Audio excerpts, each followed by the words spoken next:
Selon une étude nationale publiée la semaine dernière, le marché immobilier chinois a connu une nouvelle hausse de prix en mars depuis décembre dernier. Les gouvernements locaux ont pris de nouvelles mesures sur ordre du gouvernement central pour éviter une nouvelle bulle immobilière. Dans le but de baisser le marché de l'immobilier, plusieurs villes à travers la Chine ont annoncé de nouvelles mesures visant à plafonner la hausse des prix de l'immobilier. C'est alors que les prix ont flambé à nouveau en mars à un rythme encore plus rapide au cours des 4 derniers mois. Le 1er mars, le Conseil d'État chinois a demandé aux gouvernements locaux d'instaurer des mesures visant à décourager les achats spéculatifs. Ceci comprenant un énorme impôt de 20% sur la vente d'une résidence secondaire, ainsi que des conditions de prêt plus strictes.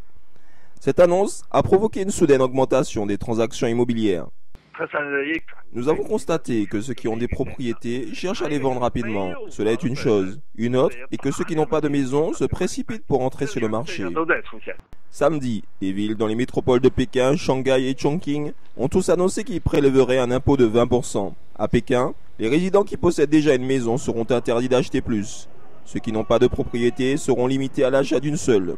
À Shanghai, les banques mettront en place des conditions plus strictes pour ceux qui achètent une résidence secondaire, comme mettre en place un apport plus élevé. Ceux qui ne sont pas résidents permanents dans la ville, les étrangers ou les divorcés, seront également confrontés à des conditions supplémentaires. L'analyste Kong Shengli, chercheur principal d'un magazine chinois utilisé par différents ministères chinois comme référence interne, affirme que malgré les années à essayer de contrôler le marché, les régulateurs chinois n'ont pas réussi à empêcher les prix de grimper. Si cette tendance se poursuit, l'économie de marché de la Chine, en particulier l'immobilier, deviendra le produit spécial de quelque chose qui va complètement à l'encontre des forces du marché normal. Cela signifie que l'immobilier en Chine sera confronté à plus de problèmes à l'avenir.